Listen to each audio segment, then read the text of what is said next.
आणि दाऊद उघडपणे माझ्या विरोधात काम करत होता. माझ्या ठिकाणी अन्य कोण असता तो आपला जीव सांभाळून पळून गेला असता, तिथं थांबला नसता. ही कोणत्या सालची गोष्ट आहे? 90 सालची.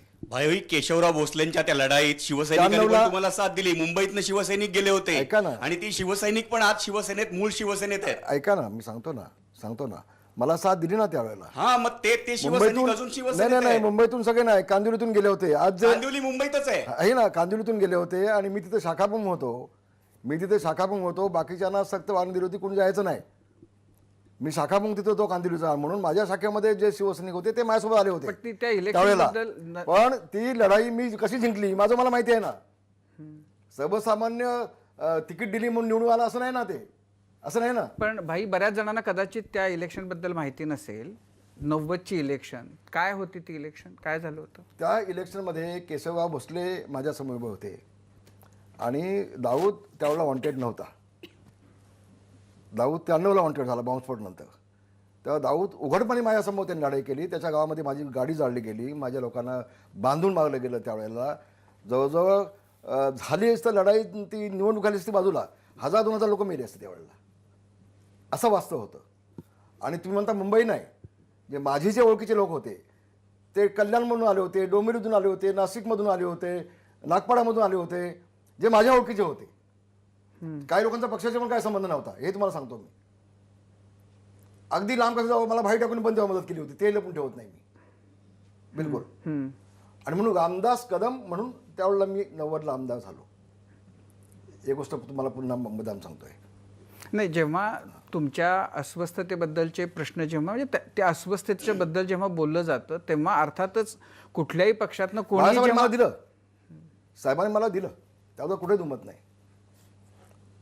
फक्त उद्धवजींना एकदा विचारून घ्या, कधी कट्टे आले भेटले तर. 95ला आपली सत्ता आल्यानंतर साहेबांच्या मनामध्ये असून मी मंत्री का झालो नाही? का नाही झाला? उद्धवजीला विचारून घ्या ना. मी आज बोलणार नाही उघडपणे. थापा कधी भेटलं तर थापाला विचारून घ्या. थापा करणं तर साहेबांनी मला बोलून घेतलं, आमदार बघ तुझं कॅबिनेटला नाव होतं, पण माझ्या घरामध्ये भांडणं चाललेत, तुला घेऊ नका म्हणून भांडणं चाललेत, मा तुझ्या बाजूने उभी आहे. अगदी लांब कशाला, मा गेल्या त्याच्या आदल्या दिवशी बाबूराव याचे धारावीचे आमदार होते, ते गेले होते तिथे. ते साहेबांसोबत खेळत असताना माझ त्याला साहेबांना सांगतो, तेव्हा तुम्ही आमदारला शब्द दिलात मंत्री बनवतो म्हणून, का अजून बनवत नाही? जे साहेबांना माझ्यासाठी भांडत होते त्यावेळेला ते साक्षीदार आहेत. मा गेल्या जेव्हा आम्ही स्मशानभूमीमध्ये होतो त्यावेळेला बाबूराव माझ्या बाजूला होते. मला म्हटलं कालच आम्ही गेलो होतो आणि भाई तुमच्यासाठी तर भांडत होते बस साहेबांकडे. पण म्हणजे फक्त मी राज ठाकरेंसोबत होतो म्हणून नाही. पण तुमचं असं म्हणणं आहे की बाळासाहेबांची इच्छा होती, मासाहेबांची इच्छा होती, पण फक्त त्यांना मी राज ठाकरेंसोबत होतो म्हणून. बाकी मला अधिक बोलायचं नाही. काय गोष्टी मी आज सगळ्या इथे बोलणार नाही, तुम्हाला हे सांगतो मी आज. योग्य वेळे बोलेन. फक्त मी राज ठाकरेंच्या सोबत होतो. कदाचित राज ठाकरेंच्या सोबतच्या माणसाला नाही घ्यायचं, अशी काही लोकांची भूमिका असावी. पण म्हणजे ती बाळासाहेबांची पण साहेबांनी मला शब्द दिला होता, रामदास तुला मी मंत्रिमंडळामध्ये घेणार. पण असं की पण म्हणजे बाळासाहेबांचं चालत नव्हतं त्यावेळेला. बाळासाहेबांची जर इच्छा होती तर बाळासाहेब सहज करू शकले. साहेब असे म्हटले की रामदास तुझ्यासाठी आपल्या घरामध्ये भांडणं चाललीत. मी साहेब म्हटलं, साहेब माझ्यासाठी जर भांडणं चालू होत असतील मी थांबतो. मला म्हटले तू मला जर मोठेपणा दाखवत असेल मी तुला मंत्रिमंडळामध्ये घेणार. मी तिथून आलो, माझ्या मुलांना घेतली आणि महाबळेश्वरला गेलो आणि मंत्रिमंडळाचा विस्तार मी त्यावेळेला बघत होतो 95मध्ये. मला साहेबांनी डावी मागवली, दाखवली, हे बघ तुझं नाव आहे, बघ कॅबिनेटला तुझं नाव होते बघ. मी समोरला सांगितलं साहेब माझ्यासाठी भांडणं होत असतील तर मी थांबतो. नाही, पण त्या उद्धव ठाकरे साहेबांच्या नजरेमध्ये माझी उंची वाढली, कमी झाली नाही. पण भाई त्या उद्धव ठाकरेंनी तुम्हाला नंतर मंत्री केलंच ना. कुठलं खातं दिलं हो? नाही, मंत्री केलं ना. कुठलं खातं दिलं हो? पर्यावरण, जे खातंच कधी नव्हतं. विधानसभेचा विरोधी पक्षनेता म्हणून काम केलेल्या माणसाला तुम्ही कुठे जबाबदारी देताय? उद्धवजींना एवढंच विचारा, तुम्ही महामंडळ रावतींना त्यांचं दिलं, सुभाष देसाईंना त्यांचं महामंडळ दिलं. मला प्रदूषण महामंडळ द्यायला तयारच नाही कोण. एकदा मी गागाने गेलो देवेंद्र फडणवीसच्या कॅबिनमध्ये, उघडला गेलो आतमध्ये, म्हटलं काय होलेस तू? मला का माझं महामंडळ देत नाही? मला काम करायचं आहे, प्लास्टिक बंदी सगळ्या गोष्टी मला करायच्या आहेत. मला म्हटलं आमदार भाई मला सोडू नका, आतमध्ये या. मग आतमध्ये घेऊन मला देवेंद्रनी सांगितलं, फडणवीस साहेबांनी, की आमदारजी उद्धवजींचा फोन होता की तुम्हाला महामंडळ देऊ नका. उद्धवजींचा फोन जो आला मी ताबडतोब महामंडळामध्ये येतो. मी आज पहिल्यांदा गोष्टी बोलतोय, पहिल्यांदा बोलतोय माझा खट्ट्यावरती. मग मी उद्धव साहेबांना गेलो. अहो साहेब ते देवेंद्र म्हणतोय की ते देवेंद्रजी म्हणताय की महामंडळ तुम्ही द्या. हो म्हणे मी सांगितलं महामंडळ देऊ नका आणि तुम्हाला ते मिळणार नाही. ठीक आहे, तुम्ही विचारलं नाही का म्हणून? नाही विचारलं. का? पक्षप्रमुख आहेत, पक्षप्रमुख आहेत, नाही विचारलं. एक शिस्त आहे पक्षाची, मी पाळली. पण म्हणजे तुमच्या मनातली जी खतखत आहे ती 95 पासूनच आहे की तुम्हाला जेव्हा माझ्या मनात नाही. मी तर झोकूनच काम केलं. 95 पासून जी जी जबाबदारी साहेबांनी मला दिली तिथं मी जीवाची पर्वा न करता पूर्ण झोकून काम केलं. अजिबात खतखत नाही, बिलकुल नाही. नाही, शिवसेनेच्या आयुष्यामध्ये म्हणजे पक्षामधून प्रॉमिनंट नेत्यानं बंड करणं आणि स्वतंत्र काहीतरी करू पाहणे मी काही बंड नाही नवीन- केलं. नाही हे नवीन नाहीये. मी म्हणजे बंड ते नाही केलं. भुजबळांपासून बंड हा शब्द कृपा करून माझ्या बाबतीत तुम्ही वापरू नका. नाही, मी असं बाई, तुम्हाला सांगतोय. विनंती आहे, नाही, मी नाही, बंड नाही मी केलं. असं सांगतोय. मी राजीनामा दिला. नाही, पण तुम्ही अजून प्रश्नच माझा पूर्ण नाही झालेला. मी असं म्हणतोय की शिवसेनेच्या आयुष्यामध्ये बंड हे काही नवीन नाही. भुजबळांपासून त्याच्याही आधीपासून लोकांनी बंड केली आणि शिवसेनेला तडाखे देण्याचा प्रयत्न केला. आत्ताचं जे सुरू आहे त्याला तुम्ही बंड म्हणत नाही आहे, त्याला एकनाथ शिंदे आणखीन सगळी मंडळी त्याला उठाव म्हणतायत. जेव्हा राणेंचं बंड झालं होतं त्यावेळेला तुम्ही विरोधी पक्षानंतर नेते झाला होतात. शिवसेनेसाठी सगळ्यात चॅलेंजिंग म्हणजे आत्ताचं चॅलेंज सगळ्यात मोठं आहे, पण त्यावेळेला तुम्ही विरोधी पक्ष नेते झालात आणि राणेंचं एकूण सगळं स्वभाव आणखीन म्हणजे त्यांच्या कार्यकर्त्यांचा आक्रमकपणा, तर ते एक मोठं चॅलेंज त्यावेळेला शिवसेनेपुढं उभं राहिलं होतं. ते चॅलेंज आणि आत्ताचं चॅलेंज याच्यामध्ये तुम्ही काय फरक बघता? एक गोप्यस्फोट मला पुन्हा आज करावा लागेल. मी ते बोलतो आज, जी गोष्ट आतापर्यंत मी काही तोंड उघडलं नव्हतं. शिवसेना प्रमुखांनी मला गटनेता ताबडतोब केला. गटनेता केल्यानंतर नारायण राणेंच्या बाबतीमध्ये जो काय संघर्ष करायचा होता, अगदी कणकवलीपासून त्यांच्या बंगल्याच्या समोर जाऊन सभा घेण्यापासून, तेव्हाही मुंबईतनं लोक नेली होती आम्ही. हां, तुमच्या माहितीसाठी सांगतो. आणि मी ते बंड मोडून काढण्यामध्ये यशस्वी झालो. आणि ज्यावेळेला विधानसभेचा विरोधी पक्षनेता नेमाची वेळ आली त्यावेळेला मी विधिमंडळामध्ये सगळ्या आमदारांच्या सह्या घेत होतो. एवढ्यात सुभा देसाई बाहेर गेले. त्यांनी उद्धवजींना फोन केला. 10 मिनिटामध्ये मला उद्धवजींचा मेसेज आला तर बाहेर या म्हणून. मला म्हटलं सह्या थांबवा तुम्ही. मी थांबवले सह्या. आणि नंतर काही दिवसांनी गोपीनाथ मुंडे, प्रमोद महाजनजी आणि उद्धवजी हे शिवालयामध्ये बसले होते. आणि मला आणि गजानन कीर्तिकांना असं कळलं की ते विरोधी पक्षनेतेपद मुंडेंना देत आहेत. बर. मग गजाभाऊ आणि आम्ही दोघे गेलो शिवालयामध्ये. आम्ही बाहेर थांबलो होतो आणि आतमध्ये तिघांची बैठक चालू होती. बाहेर 1 तासानंतर आल्यानंतर महाजन साहेबांनी माझा हात पकडला आणि बाहेर मीडिया सगळी होती. मीडियासमोर घेऊन गेले मला हात पकडून. उद्धवजी, मुंडेजी, महाजनजी आणि मी, आम्ही आणि गजाभाऊ. आणि तिथं उद्धवजींनी पाठिंबा जाहीर करून टाकला मुंडेंना. तिथे मुंडेजींना विरोधी पक्षासाठी उद्धवजींनी पाठिंबा जाहीर करून टाकला. ते सगळे गेल्यानंतर उद्धवजींनी आम्ही बसलो शिवालयामध्ये. म्हटलं आपली मेजॉरिटी असताना, आपल्याकडे जास्त आमदार असताना आपण त्याला काय येतो विरोधी पक्षनेता? नाही नाही नाही, तसं नाही. ते मी त्यांना सांगितलं तुमचं झालं तर तुम्ही करून घ्या, पण मेजॉरिटी आपली आहे ना. मग दुसऱ्या दिवशी मी सगळ्या आमदारांना घेऊन बाबासाहेब कुपेकरांकडे गेलो की बाबा आमची मेजॉरिटी आहे तर विरोधी पक्षनेता अन्य कसा कोण होऊ शकतो? तर मला म्हटलं तुम्ही पक्षप्रमुखांचं पत्र आणा, लेटर आणा. त्यांनी पाठिंबा दिला आहे. म्हटलं समजा यदा कदाचित मीडियातून पाठिंबा देणार आणि तुम्हाला तसं पत्र दिलं आहे का लेखी? मला म्हटलं तुम्ही घेऊन या. मग तिथून मी बाहेर दत्ताजी नायडू साहेबांची कॅबिन होती, तिथे मी आलो होतो. सुभा देसाई उद्धवजींना फोन लावत आहेत. मी त्यांच्या पाठीमागे उभा आहे की तो तुमच्याकडे पत्र मागायला त्याला देऊ नका तुम्ही ते. हो. मी देसाईंना म्हटलं देसाई तुमच्या वाटेशी उभा आहे, मी मागे उभा आहे तुमचा एकतर म्हटलं मी. मग तुमचा फोन आला मला. म्हटलं माझ्या भावनेशी खेळणं असाल तर मी उसाने देऊन टाकतो आमदारकीचा. 10 मिनिटांनी शिवसेना प्रमुखांचा फोन आला. हे पहिल्यांदा बोलतोय आज. 10 मिनिटांनी शिवसेना प्रमुखांचा फोन आला. रामदास कुठं आहेस तू? म्हटलं विधान भवन आहे. तू येता पडतो निघून. मी काय केलं, मी गेलो शिवालयामध्ये. उद्धवचं पत्र टाईप करून घेतलं माझ्या पाठिंब्याचं आणि गेलो साहेबांकडे.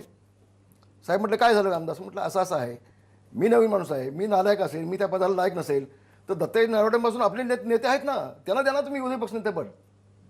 पण आपण भाजपला आपण का देतोय? मुंडेजींना आपण का देतोय? तर तुझं म्हणणं योग्य आहे. मला म्हटले मेजॉरिटी आपली आहे. मी सगळं ते अध्यक्ष लायब्ररीमध्ये बसून आतापर्यंत विरोधी पक्षाचे निर्णय कसे कसे झाले होते ते सगळं काढून साहेबांना दाखवलं. साहेब म्हटलं असं आहे, याच्या आधीचे असे निर्णय आहेत. मला म्हटलं ते दादू तिकडे आहेत त्या क्लबमध्ये बाहेर, त्यांना जाऊन सांग आणि सही घे. मी गेलो, मीटिंग चालू होती जिल्हा प्रमुखांची. मी बाजूला घेतलं, बोलायचं आहे. म्हटलं मला सही हवी हे पत्रिकावरती तुमची. तर मला म्हटलं मी नाही देणार. म्हटलं ठीक आहे साहेबांनी, नाही मग साहेबांना चला. म्हटलं चला साहेबांकडे. मग साहेबांकडे गेलो. मग साहेब मला म्हटले रामदास जे मला तू सांगितलं ते पुन्हा एकदा सांग. पुन्हा सगळं सांगितलं. मग साहेब म्हटले सही कर. उद्धवजींना म्हटलं याच्यावरती पत्रिकावरती. उद्धवजींनी सही केली. मग माझ्या हातात द्यायला लागले. मला म्हटलं साहेब म्हटलं असं नको, ते हळद कुंकूला आतमध्ये जा आणि त्यांच्या हातात दे. मग ते पत्रक माझ्या हातात गेलं. मग मी गेलो अध्यक्षांना घेऊन आणि नंतर मी उद्यापासून झालो. हे वास्तव आहे. हे वास्तव आहे. आता इथं मुंबईच्या शिवसेनेचा काय संबंध नाही ना. नाही, हे तुमचं जे आहे ना, या गोष्टी पर्सनल आहेत, खूप खाजगी आहेत. पर्सनल नाही, पक्षाचे आहेत. पक्षाचे आहेत, खाजगी आहेत. खाजगी नाही. त्या जाहीररित्या हे कधी बघा, उघडल्या हे बघा, पण जाहीर ऐकून घ्या प्लीज. जेव्हा होतात ना, खाजगी नाही तेव्हा त्या. नेता हा एकटा जरी मी असला तरी सांगितलं, त्याच्या मागे आपल्या- कार्यकर्त्यांची ताकद असते. आपल्या कुठल्याही- तो नेता काँग्रेसचा असेल तर काँग्रेसचे कार्य करतात, राष्ट्रवादीचा मी असेल तर माझी मुलाखत राष्ट्रवादीचे घेत आहे. माझं कार्य, ऐका आणि तुम्ही. शिवसेनेचा नेता असेल तर त्याच्या मागे शिवसैनिक असतात कायम. मला वाटतं माझी मुलाखत आपण घेत आहे. बरोबर आहे. Please please. बरोबर आहे. माझी पण नाही तुम्ही म्हटलं प्रत्येक वेळेला तुम्ही पॉइंट आउट करताय माझ्याकडे, त्याच्यामुळे मलाही हो, पण माहिती आहे या तेच मुंबईत तुम्हाला ते माझाही सांगतोय. जन्म झालाय, माझीही वाढ मुंबईत झाली, त्यामुळे मी बघतोय. माझी नुसती वाढ मुंबईत नाही हो, मी अख्ख्या महाराष्ट्रात काम केलंय. आणखी आपल्याला सांगतो, हा विषय माझा खाजगी नव्हता, हा पक्षाचा विषय होता. आणि माझं मत असं होतं की मला बनवायचं नसेल चालेल, पण आपले दत्ताजी नवरे आहेत, गजानन कीर्तिकर होते, आमचे नेते होते, आणखी त्याला तुम्ही द्या. माझा खाजगी विषय कसा होऊ शकतो? हा पक्षाचा विषय आहे. हा विषय माझा खाजगी नाही. त्याच्याबद्दल माझं काहीच म्हणणं नाही. हा माझा विषय खाजगी नाही आहे, हा पक्षाचा विषय होता. पक्षाचा विषय होता. आणि म्हणून मी संघर्ष केला मग. आणि आपण सगळ्यांनी पाहिलात तो. आपण सगळ्यांनी पाहिलात. पण भाई म्हणजे जी असं म्हणू आपण की तुमच्या मनामध्ये आता ह्या ठसठसणाऱ्या गोष्टी आहेत ज्या तुम्ही बोलताय की 95 मध्ये तुम्हाला मंत्री व्हायचं होतं किंवा तुम्हाला करणार होते, झालं नाही, तुम्हाला विरोधी पक्ष नेते मिळणार होतं, मिळालं नाही, तेव्हापासून उद्धव ठाकरे आणि तुम्ही यांच्यामध्ये जसे संबंध असायला हवे होते तसे नव्हते अशी नाही, स्थिती आहे. चांगले होते. माझ्या मनामध्ये कुठली गोष्ट ठेवत नाही. मी कसं आहे सांगतो, मी उघड्या मनाचा माणूस आहे. तुमच्याकडे जर मी बोट टाकून बोललो होतो, माझ्या मनामध्ये कधी काय नसतं भाऊ. मी मोकळ्या मनाचा माणूस आहे. मी हां बिलकुल मोकळ्या मनाचा माणूस आहे. तेव्हा उद्धवजींच्या बाबतीत मी कधी अविश्वास कधीच दाखवला नाही. उद्धवजींनी जे मला सांगितलं सगळं मी केलं. अगदी नारायणांच्या वेळेला देखील उद्धवजींच्या गाडीच्या पहिल्या सीटवर मी बसला असायचो. एकदा एक प्रसंग असा होता, त्या कणकवलीच्या निवडणुकीमध्ये नारायणाच्या लोकांनी याचा रस्ता बंद केला होता सगळा. गाडीमध्ये पुढे मी बसलो, तुम्ही उतरलो खाली उतरलो. 10-15 मिनटं एकटा लढलो आणि मग शेवटी उद्धवजींचा दरवाजा उघडला. म्हटलं साहेब तुम्ही उतरा, मी आहे, माझा जीव आहे, तुमच्या कसा धक्का लागू देणार नाही. आणि आम्ही घुसलो आतमध्ये, गेलो पलीकडे बिलकुल. तेव्हा माझ्या मनामध्ये उद्धवच्या बाबत आकाश वगैरे असं काही नव्हतं. पण मग बिघडायला सुरुवात कधी झाली? सुरुवात झाली ही आता गेल्या 3 वर्षापासून. मला एकदा मातोश्री बोलावलं आणि मला सांगितलं की तुम्ही याच्यापुढे मीडियासमोर जायचं नाही, बोलायचं नाही. मी तर बघत बसलो त्यांच्या चेहऱ्याकडे. मी का विचारलं नाही. मग म्हटलं तुम्ही असं का विचारलं का? ते आमच्याकडे पद्धत आहे, शिस्त आहे की पक्षप्रमुखाला उलटं विचारायचं नाही. मी गप्प बसलो. काही झालं तर तुम्ही मीडियासमोर जायचं नाही.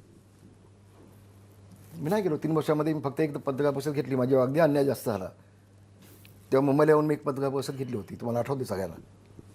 मी नाही आलो 3 वर्षामध्ये. तोंड दाबून बिकाचा सण केला मी बिलकुल. आणि मग मला वाईट वाटलं की माझ्यावरती हा सण अन्याय का होतोय. मला तुम्ही म्हणजे ज्या खात्यात काही नाही असं खातं देत आहे. मला तुम्ही माझं प्रदूषण महामंडळ देत नाही. मला तुम्ही सांगताय की आता तुम्ही मीडियासमोर जायचंच नाही. ह्या सगळ्या गोष्टीनंतर मी मराठवाड्यामध्ये 10 जिल्हे माझ्याकडे होते. मराठवाड्याचे 10 जिल्ह्यामध्ये मी प्रचंड काम केलं ना. मी त्यांना किती वेळा घेऊन गेलो उद्धवजींना. किती वाटप त्यांच्या हस्ते मी केलं आहे. उद्धवजींच्या हस्ते प्रचंड वाटप केलं ना मी. नाही पण भाई एक प्रश्न जो म्हणजे जेव्हा अन्याय किंवा आपल्या तोंड दाबून बुक्क्यांचा मार वगैरे ही जी सगळी भावना आहे ना, पण जर आपण अगदी सुरुवातीपासून बघितलं तर तुम्ही वयाच्या काय 15-17व्या वर्षी 18 वर्ष, शिवसेनेमध्ये आलात. मग त्याच्यानंतर तुम्हाला काय शाखा प्रमुख, विभाग प्रमुख, आणखीन काय नाही, मी विभाग प्रमुख नगरसेवक झालोच नाही. मी शिवसैनिक, गटप्रमुख, उपशाखा प्रमुख, शाखा प्रमुखाचा आमदार, तर आमदाराचा त्याच्यामुळे आमदार, मंत्री, विरोधी पक्ष नेता असं सगळं मिळालं. आता तुमच्या कुटुंबामध्ये तुमच्या मुलाला आमदारकी मिळाली. वयाच्या 70च्या टप्प्यात आल्यानंतर कोणताही पक्ष कोणत्याही व्यक्तीला आणखीन काय देऊ शकतो? आता तुम्हाला आणखी एक गोष्ट सांगतो मी आपल्याला, त्याचाही खुलासा करणं आवश्यक आहे. महाराष्ट्राला कळू देत ते. माझ्या मुलाला आमदारकी दिली, तिकीट दिलं, मला सांगितलं तुम्ही बोलायचं नाही, ठीक आहे. पण माझ्या मुलाला आमदारकी दिल्यानंतर त्याला पाडायचा प्रयत्न झाला ना पक्षाकडून, त्यालाही पाडायचा प्रयत्न झाला ना. जसं गुहागरमध्ये 2009 सालामध्ये मला पाडलं गेलं पक्षाने, मला पाडलं. मी आज नाही बोलणार, ते बोलणार एक दिवस, मी आज नाही बोलणार त्या बाबतीमध्ये. तसं माझ्या मुलाच्या विरोधात देखील अपक्ष उमेदवार उभा केला गेला पाडण्यासाठी. तिथे लढाई अशी झाली, एका बाजूला राष्ट्रवादी, काँग्रेस, RPI, भाजप पण युती असताना त्यांच्या राष्ट्रवादीसोबत, मनसे, शिवसेनेचे जे माजी आमदार वगैरे सगळे जे होते त्यांनी उघडपणे राष्ट्रवादीचं काम केलं. हे सगळेजण एका बाजूला आणि यांनी एक उभा केलेला एक पण अपक्ष, भाई, असं यांनी जेव्हा उभा केलेला एक अपक्ष, असे सगळे एका बाजूला आणि माझा मुलगा एका बाजूला. अशी लढाई झाली आणि आपण ते जिंकलो. राष्ट्रवादीकडून तो मतदारसंघ मी खेचून आणला आणि आता माझ्या मुलाला मुळासकट उकळून टाकायचा प्रयत्न झाला, मुळासकट म्हणजे संपवायचाच. आता आणखी एक गोष्ट मला सांगायला हवी. उदय सामंत माझ्या घरी आला होता परवाशी.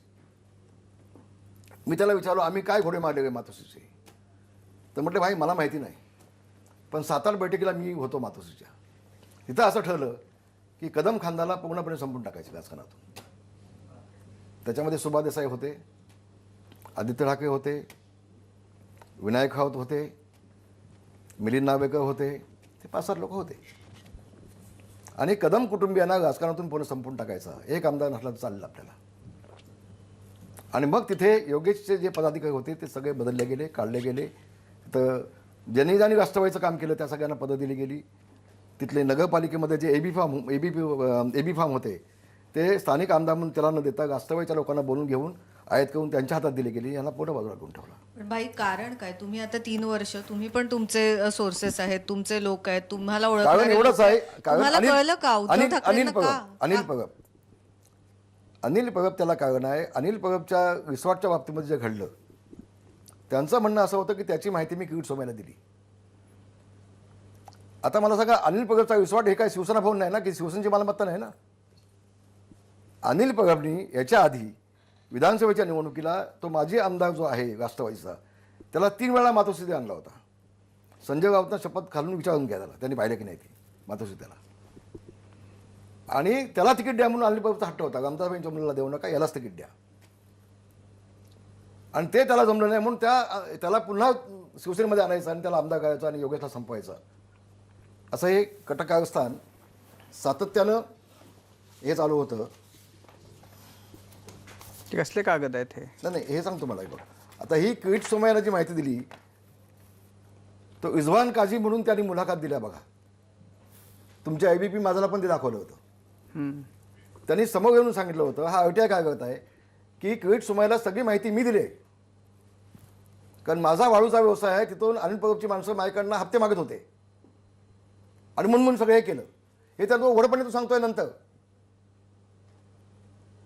हे अनेक म्हणजे तुमचं म्हणणं असं आहे की तुम्ही अनिल परबांच्या बद्दल काही केलं नाही, जरी अनिल परब तुमच्याबद्दल करत होते. आई तुळजाभवानी शपथ घेऊन सांगतो, बाळासाहेबांनी शपथ घेऊन सांगतो, माझ्या 3 मुलांची शपथ घेऊन सांगतो, आजपर्यंत किरीट सोमय्यावर मी कधी बोललो नाही, कधीच नाही, संबंध नाही माझे. पण तुमच्यावर आरोप पण हेतू पुरस्कार मला बदनाम करण्यासाठी अशा पद्धतीनं उद्धवजींचं मिसगाईड करून हे सगळं कटकारस्थान अनिल परबनी केलंय. नाही, पण तुम्ही किरीट सोमय्यांशी थेट बोलत नसलात तरी तुम्ही कोणाशी तरी बोलत होतात आणि ते किरीट सोमय्यांशी बोलत होते, हे आरोप आहेत ना. नाही ना, तो माणूस माझ्याकडे बोलत होता, पण तो कोण आहे? अगदी साधा माणूस आहे, एकदम साधाग्रस्त आहे तो, एकदम साधा आहे तो. असा कुठला राजकीय पातळीवर की असं काही नाही. एक ब्राह्मण समाजाचा साधा मुलगा अगदी तो गरीब बिचारा तो. पहिला मी महिन्याचे 10,000 रुपये देत होतो त्यावेळेला, अगदी खरं सांगतो मला मी. असा आहे तो. कशासाठी? तो माझ्याकडे बाकीचं काम करायचं, काय माहिती मागवणं हे मागवणं ते काम करत होतं. 1-2-3 महिने काम त्यांनी केलं. हे वास्तव. मी माझ्या आयुष्यामध्ये कधीच खोटं बोललो नाही राजीवजी, कधी खोटं बोललो नाही. पण एक गोष्ट मी केली असेल तर मी समोर सांगितलं असतं ना, होय माझ्या मुलाच्या मुळावर त्या उठला म्हणून मी केलं. मला कुणाची भीती आहे, मी बोललो असतो ना. मी काय घाबरतोय कुणाला? अनिल परबला? पण म्हणजे झालं त्याच्यामुळं तुम्हाला तुमचं तर बरंच झालं ना तुमच्यासाठी. अनिल परब अडचणीत आले या निमित्तानं. नाही, माझ्यासाठी चांगलं झालं नाही. कुणाचं वाईट व्हावं माझी अजिबात इच्छा नाही. तुम्हालाही सांगतो मी उभ्या आयुष्यामध्ये मी कधी कुणाचं वाईट नाही केलं. कधी जर चांगलं होत नसेल तर मी वाईट पण कधी केलं नाही, कधीच नाही, बिलकुल नाही. भाई तुम्ही आता आदित्य ठाकरेंचा उल्लेख केला. जेव्हा तुम्ही पर्यावरण मंत्री होता अजून तेव्हा उल्लेख नाही केला मी. आता बैठकीत आदित्य ठाकरे उपस्थित असायचे असं तुम्ही आता म्हटलं. तर जेव्हा तुम्ही पर्यावरण मंत्री होता तेव्हा आदित्य ठाकरेंचा खूप हस्तक्षेप व्हायचा तुमच्या डिपार्टमेंटमध्ये. ते बैठकांना उपस्थित राहायचे असं म्हटलं जातं. तुम्ही एकदा नाराजी व्यक्त केली होती. नाही, मी हस्तक्षेप म्हणणार नाही. कारण आदित्य ठाकरे हे बाळासाहेबांचे नातू आहेत, उद्धवजींचे सुपुत्र आहेत. आणि ते एखादी गोष्ट आम्हाला सांगतात तेव्हा तो आम्हाला आदेश असतो ना. तर गेल्या 1.5-2 वर्षापासून ते काका ही मिटिंग लावा, या अधिकाऱ्यांना बोलवा, सचिवांना बोलवा, प्रदूषण नियंत्रण महामंडळाच्या अधिकाऱ्यांना बोलवा, बैठका लावा. मी लावायचो, ते यायचे त्या बैठकामध्ये. हे तुम्ही सगळ्यांनी पाहिले की मंत्रालयामध्ये. आणि 1-2दा नाही, किमान 50 वेळा झाले. हे अपवाद म्हणून एकदा असं नाही ना. माझ्या खात्यामध्ये सातत्याने येत होते ते. अगदी मला बैठका लावायला सांगत होते, मी लावत होतो बैठका. वस्तुस्थिती वास्तव आहे, त्यांनी नाही सांगावं. आता तुम्ही म्हणताय की उद्धव ठाकरे तुमचं ऐकत नव्हते. पण 2014 मध्ये जेव्हा ऐकत भाजप नव्हते असं शिवसेना कधी अजून म्हटलं मी? भाजप शिवसेना जेव्हा युती असं कधी म्हटलं मी अजून ऐकत नव्हते म्हणून? अजून बोलणार आहे मी, पण अजून बोललो नाही. तर 2014 मध्ये जेव्हा चुकीचं बोलतो. 2014 मध्ये जेव्हा भाजप शिवसेना वेगळं झालं तेव्हा भाजप शिवसेना एकत्र येण्यासाठी तुम्ही आणि दिवाकर राऊत यांनी खूप प्रयत्न केले. उद्धव ठाकरेंना समजावून सांगितलं. तेव्हा कुठे युती आता झाली? तुम्ही आपण मुद्द्यावर आला, तुमचा मी अत्यंत आभारी आहे. त्यावेळेला मी उद्धवजींना विनंती केली, नेत्यांची बैठक होती, उद्धवजींना विनंती केली. इव्हन माझा एक जवळचा मित्र आहे, त्यांचे आणि मोदीजींचा वडील बंधू आहेत, त्यांचे संबंध होते. तर मी उद्धवजींनी त्यांचं बोलणं पण करून दिलं होतं. मी उद्धवजींना म्हटलं 2 पावलं मागे या, आपण मोदीजींना भेटा आणि आपण राष्ट्रवादी काँग्रेससोबत नको जाऊया. बाळासाहेबांच्या आत्म्याला ती शांती लागणार नाही, त्यांना ठीक वाटणार नाही आणि हे पाप होईल आपल्याकडनं साहेब म्हटलं. तर माझा एक दिनेश शर्मा माझा इंडस्ट्रियल मित्र आहे, त्यांचे संबंध आहे. तर त्यांच्याकडून मी त्यांना बोलणं पण करून दिलं होतं उद्धवजींना त्यावेळेला. आणि म्हटलं साहेब मुख्यमंत्रीपदासाठी आपण राष्ट्रवादी काँग्रेससोबत नाही जाऊया.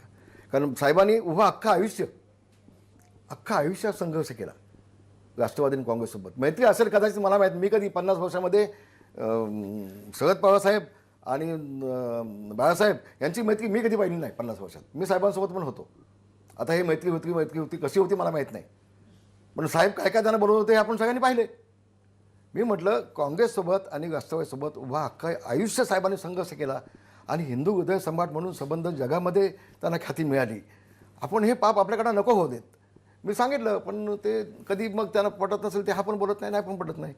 मग आपण समजायचं. ते बोललो आणि मी नमस्कार केला आणि निघून आलो मातोश्रीवरनं. त्या दिवसापासून आजपर्यंत मी मातोश्री कधी नाही गेलो. हे तुम्ही कोणत्या दिवसाचं सांगता? हे ज्यावेळेला सरकार बनवत चाललो त्यावेळेला मी साधारण 2.5 वर्षाच्या आधी, नाही माझा प्रश्न तोच होता 2.5 की वर्षाच्या आधी, भाई त्या दिवसापासून आजपर्यंत मी मातोश्रीत गेलेलो नाही. भाई माझा प्रश्न तोच होता की 2014 मध्ये तुम्ही यशस्वी झालात तर 2019 मध्ये काय यशस्वी झाला नाहीत ह्या सगळ्या गोष्टीमध्ये? आता का मी यशस्वी झालो? मी प्रयत्न केले, तर यश नाही आलं तर मी काय करणार? मला सांगा तुम्ही. प्रयत्न केले मी, माझ्या अगदी अंतकरणापासून प्रयत्न केले. भांडणं होती ना, भाजपची भांडणं होती. आम्ही म्हणत होतो आम्ही आमचे राजीनामे रिक्षात घेऊन फिरलोय, आम्ही राजीनामे फेकून टाकतो, आम्ही बोलत होतो ना तेव्हा. पण कधी महानगरपालिकेच्या निवडणुकीमध्ये ज्यावेळेला भाजप शिवसेना आमनेसामने होती राजीव साहेब, तेव्हा आम्ही बोलत होतो ना. हे मी बोललोय पहिल्यांदा. हे वाक्य पहिलं माझं आहे. पण खरंच होते का राजीनामे खिशात? आता जेव्हा साहेब सांगतील तेव्हा राजीनामा द्या ना, त्याचा अर्थ तोच ना. त्याचा अर्थ काय शब्दशः घ्यायला नको ना आपण. नाही, नंतर खरंच म्हणजे हा प्रश्न विचारला तर दाखवण्यासाठी काही मंत्र्यांनी असे दाखवले पण हो, होते गावठीने म्हणून दाखवलं ना. तुम्ही काही म्हणताय, मी नाव घेतो ना. माझा हाच स्वभाव आहे ना. माझा स्वभावाचा आहे ना. मी नाही कधी काही लपून ठेवत कुठलं आहे ते आहे, नाही ते नाही. तर ते तेवढं आम्ही बोललो नाही. नाही मला सांगा, मोठे साहेब भाजपला कमळाबाई किती वेळा बोलले मला सांगा? बोलले ना. पण त्यांनी तुटू दिलं नाही. त्यांनी तुटू नाही दिलं. साहेब बोलले नाही असं भाग नाही. साहेब पण टीका करायचे, पण त्यांनी तुटेपर्यंत आणलं नाही. तुटलं नाही कधी, तोडलं नाही कधी. पण शिवसेनेचा हा आरोप आहे की युती तर भाजपनं तोडली. हे बघा, माझ्या माहितीप्रमाणे उद्धवजींनी सांगितलं देवेंद्रजींना, मला मुख्यमंत्री करणार असेल तर या, नाही तर मातोश्री यायचं नाही. ते मातोश्रीवरती यायला निघाले होते. 5-6 त्यांनी फोन पण केले. ही जी माझी माहिती आहे, आपण उद्धवजींना विचारून घ्या वाटल्यास. असं बोलणं चुकीचं आहे ना. चुकीची माहिती लोकांसमोर का सांगताय तुम्ही? पण ते तर म्हणतात त्याला मुख्यमंत्री व्हायचंच नव्हतं. नाही, त्यांचं म्हणणं असं होतं की अमित शहा साहेबांनी सांगितलं की 2.5 वर्ष तुम्हाला आम्ही मुख्यमंत्री देणार, असं त्यांचं म्हणणं होतं ना. पण त्यांना स्वतःला मुख्यमंत्री व्हायचं नव्हतं असं ते वारंवार सांगतायत. पवारांनी सांगितलं म्हणून ते मुख्यमंत्री झाले इच्छा नसताना. मला आज याबाबतीत बोलायचं नाही. मला पुष्कळशी माहिती आहे याबाबतीतली आहे. संजय राऊतांना बोलून घ्या आणि त्यांना विचारून घ्या, नाही पण भाई आता त्यांच्या मुलाची विषय- शपथ घेऊन. नाही पण भाई आता विषय हे सगळं निघालाय. नाटक संजय राऊतांनी एका रात्रीत कसा बदल केला ते त्यांना त्यांच्या मुलाची शपथ घालून त्यांना विचारा. म्हणजे सगळं प्रकरण समोर येईल तुमच्या. मी कशा बोलू? पण भाई आता तुम्ही विषय काढलाय तो अर्धवट सोडू नका, कारण सगळ्या महाराष्ट्राला हेच माहितीये की नेहरू सेंटर मधल्या बैठकीत उद्धव ठाकरेंना मुख्यमंत्री तुम्ही व्हा असं पवारांनी सांगितलं आणि म्हणून झाले. तर आता तुमच्याजवळ असलेली माहिती द्या एक आम्हाला. मला ताई सांगा, पक्ष आपला चालवायचा आहे. शरद पवार तुमचा पक्ष चालवत नाही ना. शरद पवार त्यांच्या पक्षाचं बघणार ना. आमच्या पक्षाच्या बैठकीमध्ये मालाडमध्ये रिट्रीट हॉटेलमध्ये जी आमदारांची बैठक झाली, त्या बैठकीमध्ये उद्धवजींनी एकनाथ शिंदेला बोट टाकून दाखवलं की मला मुख्यमंत्री व्हायचं नाही, मला या शिवसैनिकाला मुख्यमंत्री बनवायचं आहे. ही 2 दिवस आधी बैठक झाली. एवढं मला माहिती आहे. त्या बैठकीमध्ये मी होतो. हे मला माहिती आहे. शरद पवारांना त्यांना माझं म्हणणं पुढं तेच आहे. आणखी जर मला वेळ देणार असाल पुढं, बोला ना तुम्ही. त्या विषयावर मी येणार पुढं ना. शरद पवारांनी उद्धवजींना मुख्यमंत्री बनवून त्यांना जे साध्य करायचं साध्य केलंच ना. शेवटी त्यांचा हेतू साध्य झाला ना. हेच तर मला पुढे म्हणायचं आहे. कोणता हेतू? ते शिवसेना फोडायचं काम, शिवसेना संपवायचं काम. आता तुम्हाला मी फाईलमध्ये एक गोष्ट आणखी आणली बघा. हे पत्र मी राजीवजी तुमच्यासाठी मी आणल्याची कॉपी माझ्याकडे आहे, ठेवा तुमच्याकडे. हे मी उद्धवजींना पत्र दिलं आहे 21ला, बघा ना, 10 मे 27/10/21ला मी त्यांना पत्र दिलं आहे. हे पत्र आपण वाचून बघा फक्त. जे तुमच्या लक्षात येईल की शरद पवार साहेबांनी उद्धवजींना बसून शिवसेना संपवण्याचा घाट कसा केला होता. मी सांगतो तुम्हाला तोंडी आता 2 मिनिटामध्ये. आमच्या कोकणामध्ये कुणबी समाज जास्त आहे आणि तो जवळजवळ 90% सगळा शिवसेनेमध्ये आहे. व्हाया तटकरी, व्हाया अजितदादा, शरद पवार साहेबांनी कोकणातल्या 100 कुणबी समाजाच्या लोकांची बैठक घेतली. माझे त्याचे फोटो आहेत. मी उद्धवजींना ते फोटो पाठवले आणि त्याला सांगितलं की तुम्हाला मी तुमच्या कुणबी भवनसाठी 5 कोटी रुपये देतो, तुम्हाला मी एक MLC देतो आणि कोकणामध्ये काही मतदारसंघ मी कुणबी समाजासाठी उमेदवारी देतो. फक्त तुम्ही शिवसेनेतून राष्ट्रवादीमध्ये या सगळ्यांनी. हे सगळं झाल्यानंतर त्यांनी ताबडतोब 5 कोटी रुपये शासनाचे कुणबी भवनसाठी दिले. ते चेक देताना फोटो माझ्याकडे आहेत सगळे. आणि शिवसेनेचे पदाधिकारी त्यांचा राष्ट्रवादीमध्ये प्रवेश करून घेतला, त्याचे फोटो माझ्याकडे आहेत. माझ्या मोबाईलमध्ये आहेत, मी पण देतो आता. ते प्रवेश करून घेतला अधिकृतपणे. हे पत्र माझं गेल्यानंतर उद्धवजींनी जयंत पाटलाला फोन केला. अहो हे कसं काय? तर नाही म्हणून सगळं तटकळून केलं आणि मग मला जाऊन प्रवेश करून घ्यायला लागला सगळं. तुम्ही मग म्हटलात ना कसं, ते हे असं. उद्धवजींच्या लक्षात आणून देऊन देखील त्याच्यावरती कुठलीही कारवाई झाली नाही. सगळे लोक आमचे गेले पदाधिकारी काय राष्ट्रवादीमध्ये. पेजेस समिती, शामगाव पेजेस समितीला, महामंडळाला 50 कोटी रुपये दिले ताबडतोब शरद पवार साहेबांनी. कुणबी समाजाच्या 50 कोटी दिले.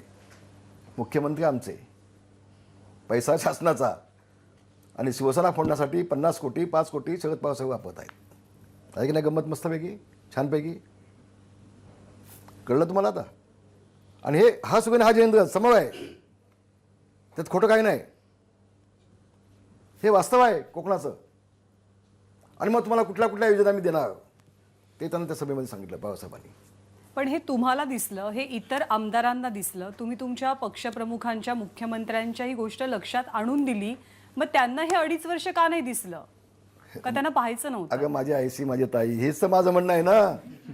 असं काय करतेस तू? हेच तर माझं म्हणणं आहे. आमचं दुःख म्हणून म्हटलं हे बंड नाही. म्हणून का म्हटलं मी हे बंड नाही? म्हणून तुम्हाला तुमच्या प्रश्नाचं उत्तर हे आहे, हे बंड नाही. मग हे काय आहे? हे हा उठाव आहे. उठाव आहे. संजय राऊत म्हणतात आणखी- त्या उठाव मधला आणखी ऊ एक- म्हणजे उद्धव ठाकरेंचा ऊ आहे. आणखी एक सांगतो मला, माझ्या मुलाच्या मतदारसंघामध्ये हम्म.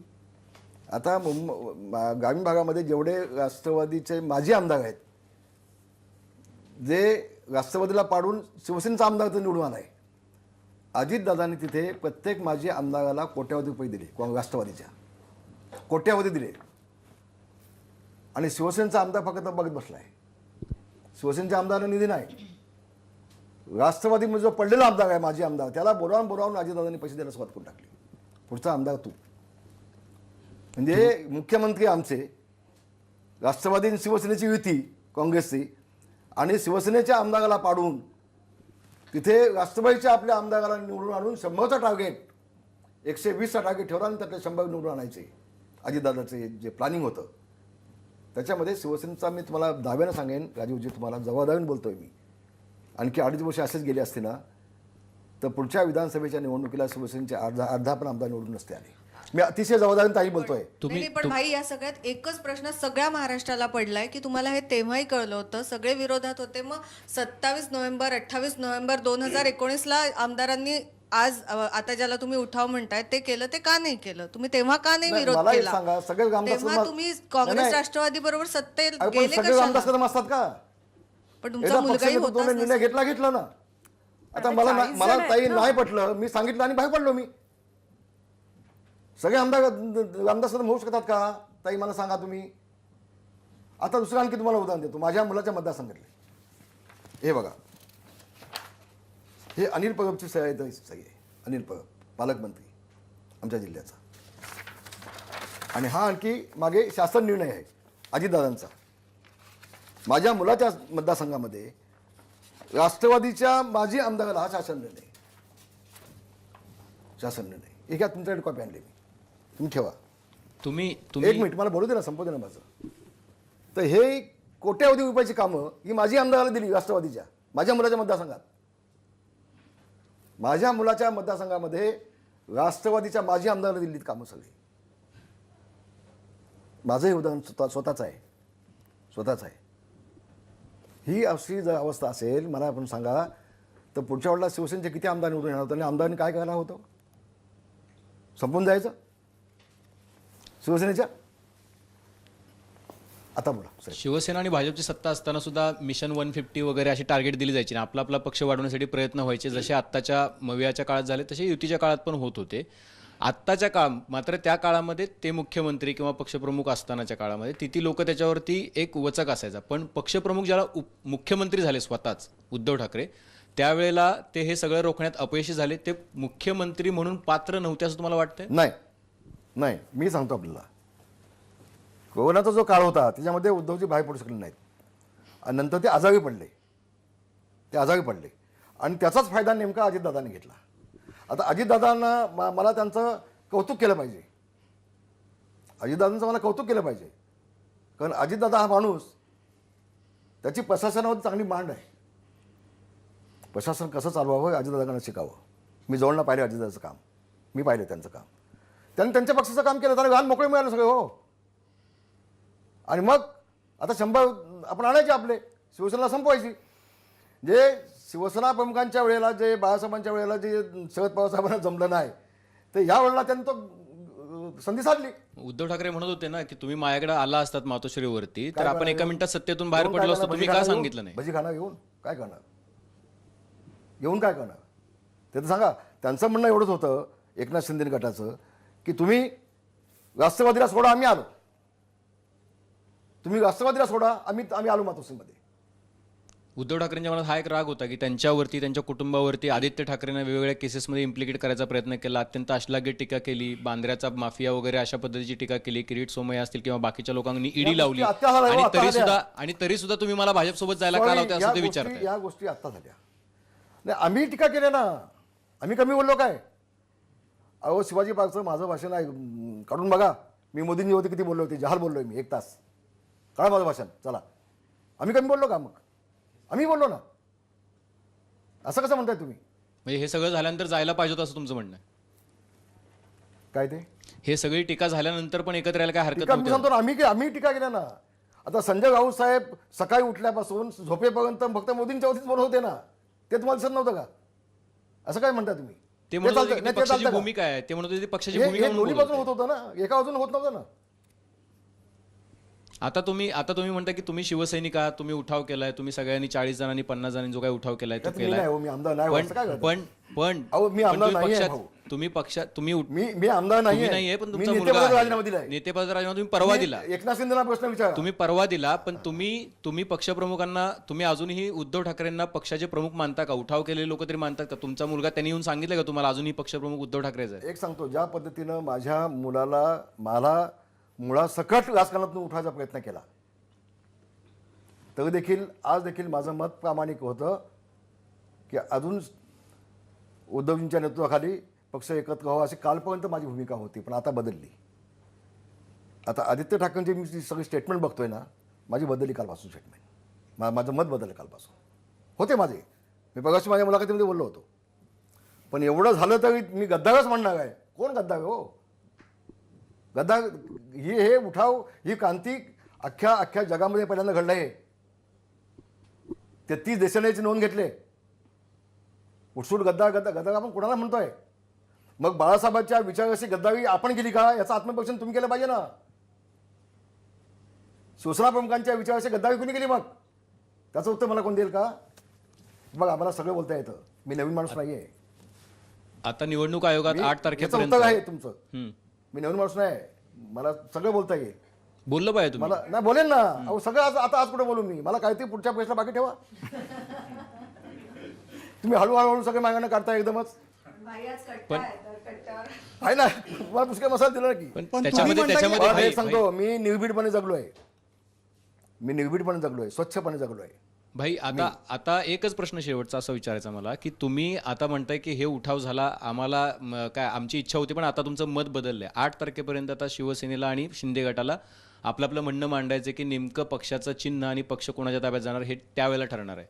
तर उद्धव ठाकरेंकडून शिवसेना काढून घेण्याचं किंवा चिन्ह किंवा पक्ष काढून घेण्याची पूर्ण तयारी आता शिंदे गटानं आणि ह्या उठाव केलेल्या लोकांनी केली असं म्हणायचं? मी बोलू? तुमची परमिशन असेल तर बोलू का? बोलतो. मला ह्या घडामोडी झाल्यानंतर माझा मुलगा तेव्हा मातोश्रीवरती होता, वर्षा बंगल्यावरती होता, योगेशने सांगितलं माझ्या वडिलांना फोन लावा, त्यांना बोलवा अशा वेळेला. काय लोकांनी सांगितलं त्यांची गरज नाही आम्हाला. आले समोर स्वागत. त्यांची अवकात नाही असे लोक. ठीक आहे. त्यानंतर शेवटच्या सणाला सगळे गुवाहाटीला पोहोचल्यानंतर मला फोन आले मातोश्रीतून. मी नाही फोन घेतले. मला संजय गावतांचे फोन आले, मी नाही घेतले. मग माझा मोठा मुलगा आहे सिद्धेश म्हणून, तो मला म्हटला, भाई तो बघून देसाईला बोलायचं आहे, तुम्ही माझ्या फोनवरती बोला ना, ते कॉन्फरन्सवरती घेतात ना ते. असं मग त्याच्या फोनवरती कॉन्फरन्सवरती वरुण देसाईचा फोन आला, मी बोललो त्याच्याकडे. मी त्याला एवढंच म्हटलं की तुम्ही उद्धवजींना सांगा की राष्ट्रवादीला सोडा. मी एकनाथ शिंदेनी आमदारांना समजावून सांगतो, त्यांना मातोश्री वाहनं जबाबदारी माझी, मी त्यांना घेऊन येतो, फक्त तुम्ही राष्ट्रवादीला सोडा. पुन्हा संध्याकाळी मला फोन आला बघून स्वदेशाचा की नाही, तशी त्यांची मानसिकता नाही आहे. म्हटलं बाबा पुन्हा मला फोन लावू नको प्लीज. तुम्ही मध्यस्थी करायला तयार होते? हो, प्रयत्न केला मी. एकनाथ शिंदे बोललो पण गुवाहाटीला. पण प्रश्न तो प्रश्न अर्धा राहिला की शिवसेना काढून आता तुम्ही शेवटचा घेण्याचा प्रश्न मगाशी बोललात ना, हो विचारतो म्हणून. शिवसेना तोच प्रश्न विचारला नाही, शिवसेना शेवटचा प्रश्न उद्धव असं ठाकरे म्हणतात ना तुम्ही. शिवसेना मी म्हटलं ना, उद्धव शेवटचा ठाकरेंच्या प्रश्न हातातून विचारतो. काढून घेण्याचा प्लॅन पूर्ण झालाय का तुमचा? काय ते? शिवसेना उद्धव ठाकरेंच्या हातातून काढून घेण्याचा पक्ष चिन्ह जे आहे ते हा काढून विषय- घेण्याचा प्लॅन आहे का शिंदे गटात? ही बाब न्यायप्रविष्ट आहे. याच्यावरती मी एक शब्द देखील बोलणार नाही. कारण गंमत अशी आहे, माझ्या माहितीप्रमाणे उद्धवजी राजीनामा देऊन राष्ट्रवादीला सोडायला तयार होते, पण शरद पवार साहेब मातोश्री पोचले, त्यांनी काय ते कानमंत्र दिला आणि मग आता न्यायालयाला आपण लढाई लढू असं ती स्ट्रॅटेजी पुन्हा झाली अशी माझी माहिती आहे. किती सत्य आहे मला नेमकं माहीत नाही. आता प्रतिनिधी सभा जी आहे ती सभा ठरवते मुख्यतः की पक्षप्रमुख कोण असावे. तिथं सुद्धा फूट पाडण्याचा प्रयत्न चालू आहे आणि तसे प्रयत्न चालू असल्याचं कळतंय. तर कायदेशीर तुम्ही पण त्याच्यामध्ये लढाईमध्ये होता. लढाईमध्ये प्रत्येक जण आपली बाजू बघणारच ना. तुमची इच्छा काय आहे आता शेवटची? ज्यावेळेला- तुमची इच्छा काय? नाही, कायदेशीर लढाई ज्यावेळेला होते तेव्हा दोन्ही बाजून त्या गोष्टी होतात ना. पक्ष उद्धव ठाकरेंनी चालवावं का शिंदेनी चालवावं? तुमची नाही, इच्छा तुम्ही काय? ज्यावेळेला राष्ट्रवादी सोडणार नसाल तर तुम्ही चालूच नाही असं माझी इच्छा आहे. मग तुम्ही ठाकरेंनी पक्ष चालवू नये. शरद पवारांच्याच मांडीवर बसणार असाल, जो शिवसेनेला संपवायला निघालाय, आम्हाला बाळासाहेबांनी शिवसेना वाचवायची, मला वाचवायची. काय म्हणणं आहे तुमचं? मला वाचवायची, आम्हाला शिवसेना संपवायची नाही राष्ट्रवादीसोबत जाऊन. आणि म्हणून कुठल्या गोष्टीमध्ये एकनाथ शिंदेचं मी अभिनंदन करेन, अभिनंदन सगळ्या आमदारांचं, की त्यांनी चांगलं पावलं उचललं म्हणून उद्या शिवसेना जिवंत करणार आहे. मी दाव्याने सांगेन उद्याच्या 2.5 वर्षामध्ये ह्या 51 आमदारांना जर निधी चांगला मिळाला मतदारसंघामध्ये ते निवडून येतील. हे काय सांगतायत? काय आदित्य ठाकरेंची भाषा त्यांना शोभत नाही. हे आतापर्यंतचा भाजपचा जो तुम्ही इतिहास या मतदारसंघात येऊन दाखवा. सगळे आले, जनतेच्या डोळ्यामध्ये डोळे घालून दाखवा. सगळ्यांचं स्वागत झालं 51 आमदारांचं त्यांच्या ह्याच्यामध्ये मतदारसंघामध्ये. तुम्ही वळीतून जाऊन दाखवा, सगळे वळीतून गेले. तुम्ही विधानभवनची पायरी चढून दाखवा, सगळे विधानभवनला गेले. आपण काय बोलतोय? आपण ठाकरे आहोत, थोडं भान ठेवा. आपलं वय काय, किती बोलतोय आपण, काय बोलतो, आणि बोले तसा चाले त्याची वंदावी पावले. मग बोललं जसं बोलाल तसं करून दाखवा, मग दाखवा ना.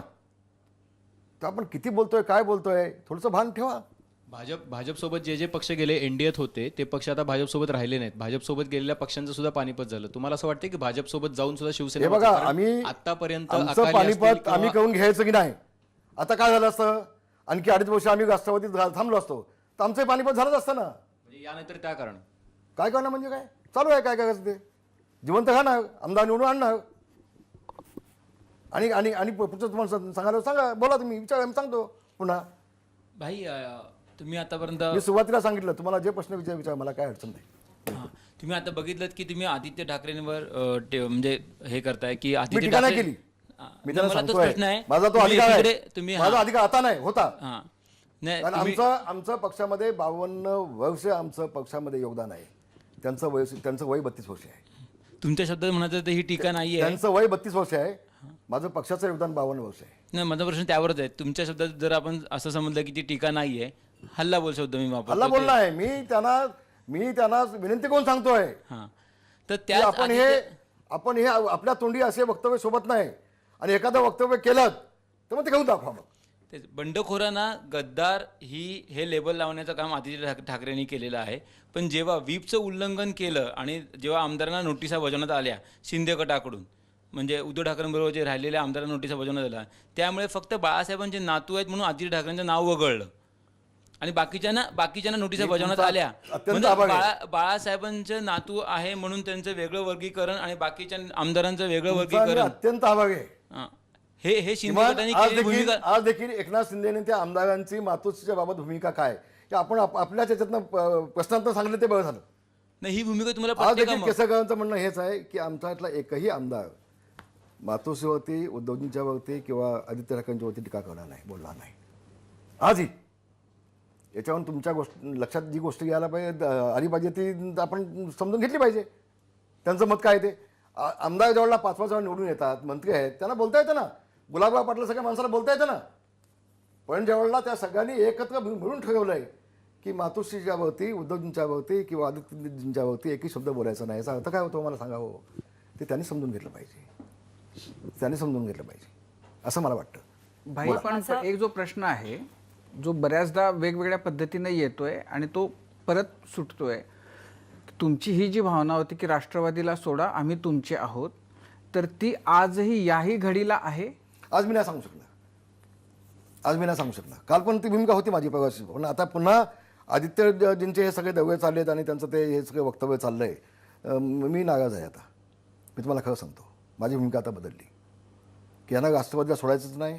पण ही यांना तुमची भूमिका होती का सगळ्या हे जे सगळ्यांची भूमिका होती.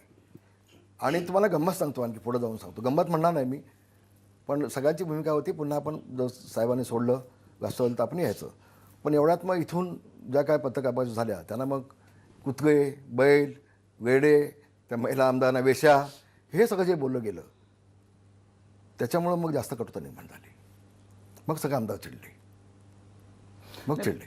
पण असं होतं की जे चिडले, जे नाराज आहेत ते उद्धवजींच्या बद्दल, मातोश्री बद्दल नाही, जे आजूबाजूचे आहेत त्यांच्यावर. हो ना, मला संजय गावतांचा फोन आला होता ना. माझी प्रवासी पत्रकार परिषद झाल्यानंतर संजय गावतांचा मला फोन आला होता.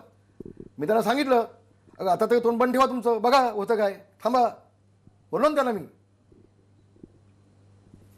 माझा एक छोटासा प्रश्न आहे की आत्ता जी शिवसेनेची तुझं अण्णा कदम असल्यानंतर मोठा पण प्रश्न तुमच्या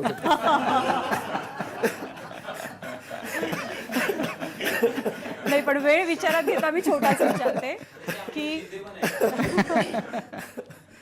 की आत्ताची शिवसेनेवरती जी परिस्थिती आली आहे तर ती शरद पवारांमुळे आली, राष्ट्रवादीमुळे आली, की उद्धव ठाकरेंना ज्यांनी नॉट रिचेबल केलं?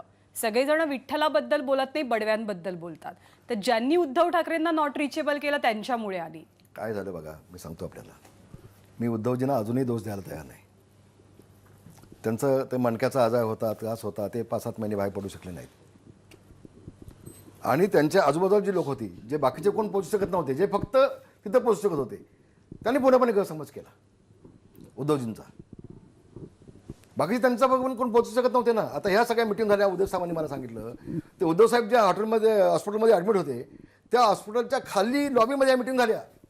आणि एकजण कोणतं जाऊन होती उद्धव साहेबांना विचारून यायचा, हे असं असं चाललं का? ताई तुमच्या लक्षात आलं का कदमताई? तर हे सगळी मंडळी आजूबाजूची आहे. त्यामध्ये सुभा देसाई आमचा वाघ ना शिवसेनेचा, सुभा देसाई म्हणजे शिवसेनेचा वाघ. रामदास कदम, दिवाकर रावते आउट, सुभा देसाई इन. कशामध्ये? मंत्रिमंडळामध्ये. कारण तू वाघ आहे ना शिवसेनेचा, त्याच्यामुळे तर शिवसेना उभी आहे सगळी, नाही का? आता ताई आणखी कुठला प्रश्न असेल तुमचा मोठा? नाही, मगाशी अभिजितने प्रश्न विचारला तर त्याचंच मला उत्तर हवं होतं की शिवसेना कुणाची मे बी निवडणूक आयोग ठरवेल. तुम्ही तुमच्या मते शिवसेना कुणाची, कोणती मी आज शिवसेना तुम्ही माझं मानता? मत आज इथं देणार नाही मी या बाबतीमध्ये. जोपर्यंत अधिकृतपणे न्यायालय निकाल लागत नाही तोपर्यंत या विषयावर मी काही बोलणार नाही. बाळासाहेबांना किती मिस करताय क्षणी? बाळासाहेबांचं आता नाव घेतलं की डोळ्यातनं पाणी येतं. आणि मग काय लोक म्हणतात की हा माणूस मगदा सकाळ देत नाही, डोळ्यातनं पाणी काढतो. अरे मी उभं आयुष्य इतरांच्या डोळ्यातनं पाणी काढलेत, तुम्ही काय आम्हाला सांगताय? पक्षासाठी उभं आयुष्य इतरांच्या डोळ्यातनं मी पाणी काढलेत. मला अपवाद वगळता माझ्या डोळ्यातनं कधी पाणी निघालं नाहीत. आज वाईट एवढंच वाटलं म्हणून डोळ्यातनं पाणी निघालं होतं की 52 वर्ष ज्या मातृसाठी आम्ही खर्च केले, ती मातृश्री माझा हकारपट्टी करत आहे. साहेब असते ना, मला फोन केला असता, रामदास ये इकडे, काय झालं बोल, काय केलं पाहिजे आपण, ही साहेबांची भूमिका असते. पण प्रत्येकाची हकालपट्टी आहे. किती लोकांच्या हकालपट्ट्या करणार तुम्ही? 51 आमदारांच्या हकालपट्ट्या. आता 18 पैकी 12 खासदार गेले, सगळ्यांच्या हकालपट्ट्या. तर शेकडो नगरसेवक जात आहेत, सगळ्यांच्या हकालपट्ट्या. पंचायत समिती सभापती सगळे जात आहेत, सगळ्यांच्या हकालपट्ट्या. अरे कुणाच्या किती हकालपट्ट्या करणार? अशी गर्दी आता आदित्य ठाकरेंसोबत गर्दी दिसते. उद्या मी गेलो तर माझ्यासोबत पण दिसणार आहे. बघा तुम्ही, कळेल तुम्हाला. आम्ही काय अशीच गोष्ट काढल्यात सगळी पक्षामध्ये. पण ती हकालपट्ट्या काढून शेवटी राहणार किती लोक तुम्ही? या परिस्थितीत शिवसेना मुंबई महानगरपालिकेची निवडणूक जिंकेल, तुम्हाला काय वाटतं? हे बघा, मी काय माझा अण्णा दोषी नाही आणि मी काय भविष्य सांगणार नाही. त्याच्यामुळे मी आज कसं बोलू याच्यावरती? अजून घोडा मैदान थोडं लांब आहे, बोलू नंतर त्या विषयावर बोलू ना. भाई तुम्ही पण एका गोष्टीचं मला वाईट आहे वाटलं, ते सांगतो तुम्हाला. 25 वर्ष आमच्या हातामध्ये मुंबई महानगरपालिका आहे. 25 वर्षाआधी मुंबईमध्ये मराठी माणसाचा टक्का किती होता? मराठी माणसाच्या न्याय हक्कासाठी झगडणारी शिवसेना या घोषवाक्याने शिवसेना प्रमुख माननीय बाळासाहेब ठाकरे यांनी शिवसेनेला जन्म दिला. या घोषवाक्याने 25 वर्षाआधी या मुंबईमध्ये किती मराठी माणूस होता? आणि आज 25 वर्षानंतर फक्त 15% मराठी माणूस शिल्लक आहे मुंबईमध्ये. आम्ही त्यामध्ये मी पण आहे. आम्ही मराठी माणसासाठी काय केलं? मराठी माणूस मुंबईतनं बाहेर फेकला जाऊ नये म्हणून आम्ही काय केलं? याचं उत्तर ताई मला कोण देऊ शकणार नाही. पण भाई, आम्ही तुम्हाला विचारलं पाहिजे आणि तुम्ही आम्हाला ह्याचं उत्तर दिलं पाहिजे की तुम्ही काय केलं. समझने वालों को इशारा काफी होता है. कारण असं आहे की समझने वालों को इशारा काफी होता है. तुम्ही सगळेजण जर आम्ही म्हटलं त्यामध्ये सगळे आले ना. पण मग असं आहे की म्हणजे हे का झालं? आम्ही म्हटलं म्हणून ज्यांनी का झालं तर त्याला बघितलं विचारा ना तुम्ही. असं मला तुम्ही आहात ना, असं आहे की तुम्ही त्याला काय आता- विचारताय? बाई, मी तुम्ही- 6-12 वर्ष मी मुंबई महानगर, तुम्ही काय विचारलं मला माहिती आहे, सांगतो ना. त्याचं उत्तर आधीच देतो. मी म्हटलं तुम्ही एक त्यातला घटक आहात. हो, मी त्याचं राजीव उत्तर- सरांनी बरोबर प्रश्न हो, विचारला, त्याचं- तुम्ही एक त्यातला घटक आहात. पण तुम्ही म्हणून त्या मी आम्ही प्रश्नाचं म्हटलं ना, उत्तर नाही द्या. म्हणून मी आम्ही म्हटलं काय? मी असं बोट दाखवलं नाही कोणाकडे. मी असं कोणाकडे बोट नाही दाखवला. आम्ही म्हटलं ना, आम्ही शब्द म्हणजे मी पण आलो ना. मी 12 वर्ष महानगरपालिकेचा सदस्य आहे. मी 4 वेळेला खेडमधून निवडून आलो विधानसभेवरती. 2 वेळेला मला विधान परिषद दिली.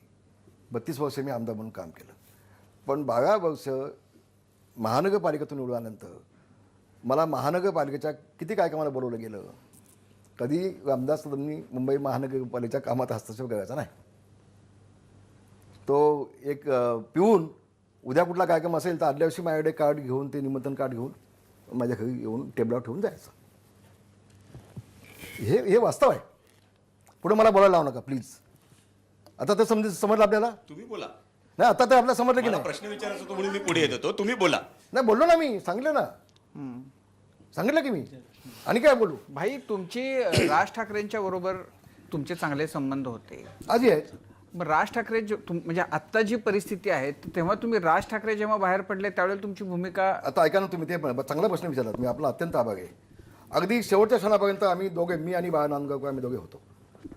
कारण राज ठाकरेंसोबत मी आणि राज ठाकरे जवळचे आम्ही इतकं होतो, अगदी जवळचे. आणि अनेक वेळेला माझ्या खेळमध्ये आम्ही दोघे शिकायला पण जायचो.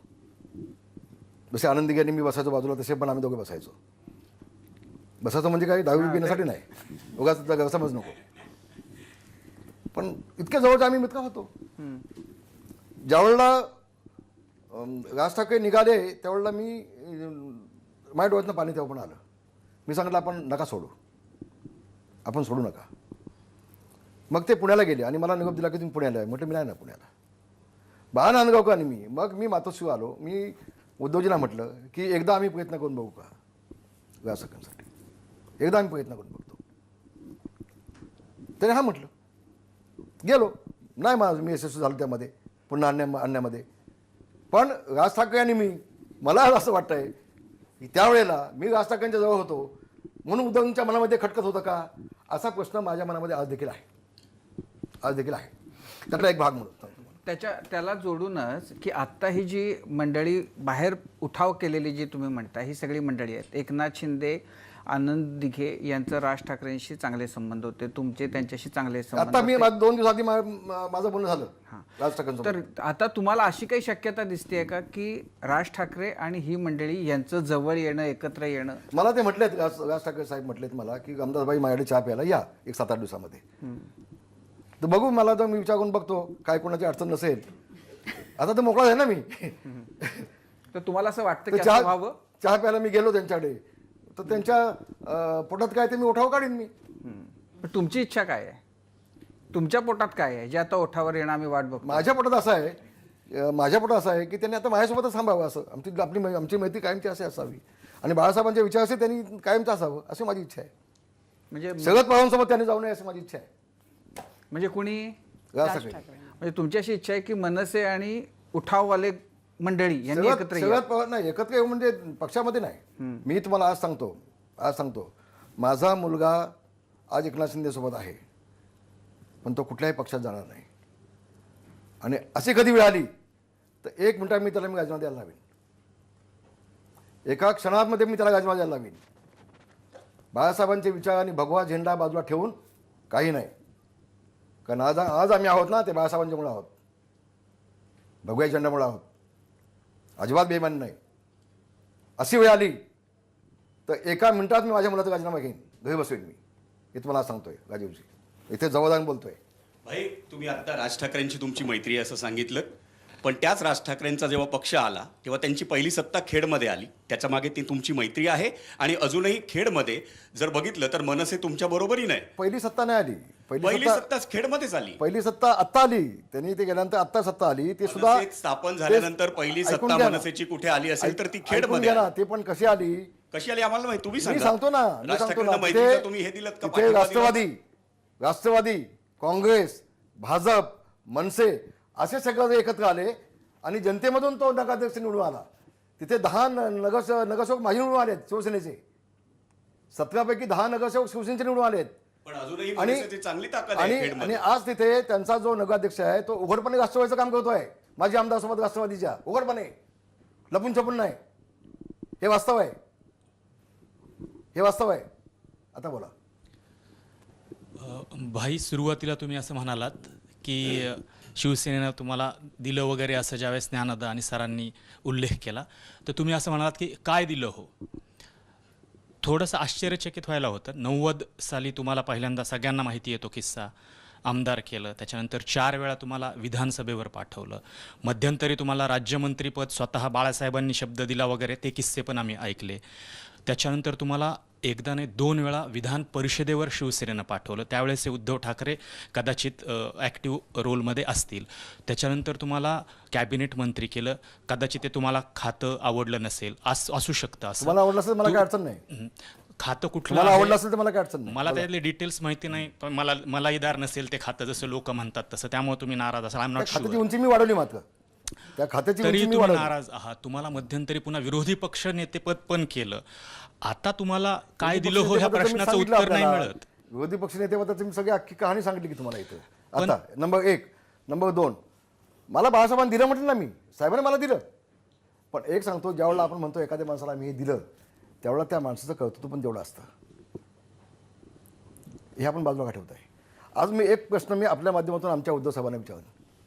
मनीषा कायंदेला तुम्ही विधान परिषद दिलीत, तिचं काय कर्तृत्व होतं हो? तिला दिलं तुम्ही ना, तिला तुम्ही म्हणू शकता दिलं म्हणून. ती चतुर्वेदी तिला खासदारकी दिली, तिचं काय पक्षासाठी योगदान होतं हो? तिला म्हणू शकतो आपण दिलं म्हणून ना. आमच्याकडे सबबचा एक आमदार आहे, त्याला दिला विधान परिषदला, काय योगदान हो? त्याला ते म्हणू शकता आम्ही याला दिलं म्हणून. पण 52 वर्ष ज्यांनी संघर्ष केला, 40 केसेस अंगावरती घेतल्या, आणीबाणीच्या वेळेला नालबंद्या करून घेतल्यात, केस काढलेत पोलिसांनी, संघर्ष केलाय, लढाया केल्यात, त्याचं काहीच नाही. काल आले पक्षामध्ये आणि आज ज्यांना दिलं त्याला तुम्ही म्हणू शकता ना मी दिलं म्हणून. आमचं पण काहीतरी योगदान आहे ना, तर तुम्ही काय एकदम विसरता? आता बोला. ही 2 वे प्रोसेस आहे आणि हा, ते आता बरोबर. सामान्य शिवसैनिक ते मान्य करतो, म्हणूनच तर तो या 40 आमदारांच्या सोबत पण आहे, कदाचित राहील पण. आता बरोबर बोललात तुम्ही. पण ह्या प्रकार तर बाळासाहेबांच्या काळात ते व्हायचा. चंद्रिका केनिया, प्रितीश नंदी, बाकी अनेक लोक नाही, आहेत की ज्यांना लोकसभे- खासदार दिले, लोकसभेमध्ये आमदार मी समजू असे शकतो केले. ना, लोकसभेमध्ये मी समजू शकतो, विधान परिषदला का? आणि तुमचं काढून त्यांना दिलं नाही ना, ते विधान काहीतरी पक्षाचे हो गणित हो, असतील मला ते. कुठे दिलंय पुन्हा? माझं काढून दिलं की? असं काय करता तुम्ही? नाही, असं काय करता तुम्ही? मग फक्त ते मला सांगा, आज त्या मंत्रिमंडळामध्ये रामदास कदम असतात, कदाचित तिथं वेगवेगळं दिसलं असतं. पण ही आजी दादाला एवढी संधी मिळाली नसती. आज त्या मंत्रिमंडळामध्ये गावते असते, तर कदाचित अजितदादांना एवढी संधी मिळाली नसती. हे तुम्ही का झाकून करत आहे? मला सांगा, शरद पवार साहेबांनी त्यांच्या जुन्या लोकांना सगळ्यांना घेतलं ना हो? त्यांना काळी झाली नाही ना जुन्या लोकांची? मग त्या दिलीप वळसे पाटलाला एवढं दिलं, जयंत पाटलाला एवढं दिलं, अजित पवारला एवढं दिलं, असं कधी म्हटलं नाही ना ते? मग आमच्याकडेच काय हो हे? नाही, मग त्याचा तुम्ही कधी स्वतः त्याचा विचार केलात का, की उद्धव ठाकरेंना असं का वाटलं की तुम्हाला रावतेंना दूर आता ठेवा? कसा सांगू शकतो बाबा? ते त्यांनी सांगायला पाहिजे ना, मी कसं सांगू शकतो? त्यांच्या मला असं काय येतं ते? काँग्रेसने सगळ्या जुन्या लोकांना घेतलं ना हो? घेतलं ना. राष्ट्रवादीने सगळ्या जुन्या लोकांना घेतात ना, ते बाजूला घेत नाही ना, संपवित नाही ना जुन्या लोकांना. एक सांगतो आपल्याला मी, एखादा कार्यकर्ता घडण्यासाठी 30-30, 40-40 वर्ष, 50-50 वर्ष लागतात. आणि घडलेला कार्यकर्ता ला संपून टाकायचा, बाजूला करून टाकायचा, त्याचं नामोनिशान मिटून टाकायचं, यातून पक्ष अधिक मोठा होतो का हो? पक्ष अधिक मोठा होतो. आपण कार्यकर्त्याला ताकद आणखी देतो, आणखी मोठी करतो. कार्यकर्ता मोठा झाला की पक्ष मोठा झाला ना, पक्ष मोठा झाला ना. बोला आता. याला जोडूनच माझा आता मी भावनावीस होणार नाही, डोळ्यातनं पाणी निघणार नाही, तुम्ही चिंता करू नका. आता भाई याला मी जोडूनच उद्धवजींना शब्द देतो, याच्या पुढे मी डोळ्यातनं पाणी काढणार नाही. पण ज्यांनी मला त्रास दिलाय आणि ज्यांनी शिवसेना संपवायचा प्रयत्न केला, त्यांच्या डोळ्यातनं पाणी काढणार, तुम्हाला सांग. भाई याला भाई, जोडूनच याचा हाच प्रश्न आहे माझा की ज्यांनी आपण म्हणतोय, अनिल परबांचं तुम्ही नाव घेतलं, संजय राऊतांचं नाव प्रत्येक आमदार घेतोय. मला सांगा, खऱ्या अर्थाने हे जे आपण जे विठ्ठलाच्या भोवतीचे बडवे म्हणतोय, त्याच्यापैकी कोणाकोणावर सगळ्या शिवसैनिकांचा राग ताई, आहे? माझी ताई, मला आज नाव घ्यायला लावू नको. सगळ्यांना नाही, आज नाव घ्या ना. नावं सगळ्यांना माहिती आहेत. नावं आमची इच्छा नावं आहे तुम्ही नावं तुम्हीच घेताय, नावं तुम्हीच घेताय, फक्त माझ्या तोंडातून तुम्हाला ती काढायची आहेत. आम्हाला पण मी जाणून नाही, घ्यायचंय ना भाई, सांगा ना, मी कोण तेवढा कोण कच्चा आहे? मी तेवढा कच्चा खिलाडी नाही हो बाबा. मी तेवढा कच्चा खिलाडी नाही. घेईन नाव ना, योग्य वेळेला नाव ते पण घेईन ना. नुसते नाव घेणार नाही. येणार भाई, आहे. कट्ट्यावरची काय सगळ्यात निमित्त योग्य काय वेळ आहे. घोडा मैदान लांब नाही हो. काय, कधी, कशासाठी येणार आहे घोडा मैदान? म्हणजे कधी? राहुल साहेब, एबीपी माझावरती जेवून सांगेन, कारण हे माझं आवडतं चॅनल आहे. भाई, असं सांगेन ना, इथं आम्ही- जेवून सांगेन ना, इथं अच्छा, जेवून बोलेन भाई, ना. पत्रकार काय, सामान्य पण माणसं काय, यांनाही काही जाणून गोष्टी घ्यायचा अधिकार आतापर्यंत आहे. महाराष्ट्राला माहिती नव्हत्या, ते मी आज बोललोय. हे तुम्हाला मान्य केलं पाहिजे. भाई तुम्ही एक गोष्ट भाई- आहे, भाई- सध्या रामदास कदमला उगाच बोलवलं असा पश्चाताप तुम्हाला होणार नाही. माझ्या कट्ट्यावरती. भाई तुम्ही म्हणताय की पक्षाने जुन्या लोकांना घ्यायला पाहिजे, पण नवीन नेतृत्व पण तयार व्हायला पाहिजे ना, नवीन तरुणांना म्हटलं संधी आम्ही? दिली पाहिजे. कुठं नाही मग त्यावेळेला जे जुने असतात त्यांना बाजूला ठेवायलाच पाहिजे. हो, मग सुभाष देसाई चालतात का तुम्हाला? त्याचं उत्तर द्या ना मला. मग तुम्हाला ठेवा बाजूला, संपूर्ण नका सगळं. भाई, भाई हो जुनं नाव पण तुम्ही घेऊ शकता ना. भाई तुम्हाला जास्त आता तुम्ही अपक्ष 5-5, 6-6 आमदार घेत आहे आणि त्यांना मंत्री बनवताय. पक्ष वाढणार का तुमचा त्यांनी? भाई त्यांनी पक्ष वाढणार तुमचा?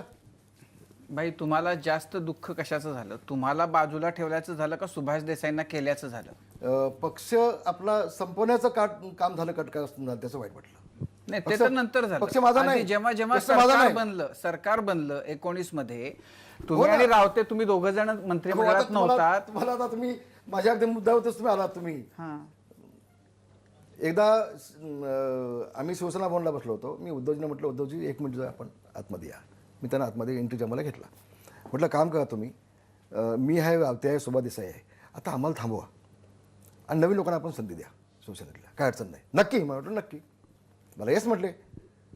पण ज्यावेळेला शपथविधी आला तर सगळ्यात आधी सुभा देसाई. मग मला काय वाटते सांगा, माझ्या ठिकाणी तुम्ही आहात. तुम्ही सांगितलं आणि- आम्हाला बाजूला ठेवा. आणि- सुभाष देसाईंनी आणि- तसं सांगितलं नाही. आणि गंमत अशी आहे, मी तिघांची नावं सांगितली आणि गंमत अशी आहे, ज्यावेळेला सुभा देसाईंचं शपथ झाली त्याच्या आधी एकनाथ शिंदे झाली. एकनाथ शिंदेला तुफान टाळ्या पडल्या. सुभा देसाईंचं नाव घेतल्यानंतर एक टाळी पडली का हो? एक. कळा तुम्ही क्लिप चला. म्हणजे जनमानसामध्ये त्यांचं काय मत आहे हे मी सांगायला नको ना वेगळं, हे मी वेगळं सांगायला नको ना. एक टाळी पडली ना, एक. अजिबात सगळं स्मशान शांतता अशी. जसं काय ते मोठं तुफान आलंय. हे या गोष्टी थोड्याशा पक्षाने पाहिल्या असत्या तर बरं झालं असतं असं मला म्हणजे वाटतं. तुम्हाला अशी इच्छा होती की तुम्हाला बसवावं, त्यांनाही बसवावं, त्यांना किंवा बसवावं नाही. किंवा तिघांनाही बसू दे. अच्छा, एक खूप आता सध्या गंभीर विषय सुरू आहे की थेट उद्धव ठाकरेंवर आरोप केले शिंदे गटाच्या काही आमदारांनी की त्यांनी एकनाथ शिंदेंची हत्या होण्याची शक्यता असताना सुद्धा त्यांना सुरक्षा दिली नाही. तुम्ही खूप काळ काढलात उद्धव ठाकरेंसोबत, त्यांचा स्वभाव माहिती आहे, काम करण्याची पद्धत माहिती आहे, ते असं करू शकतात? एक सांगतो मला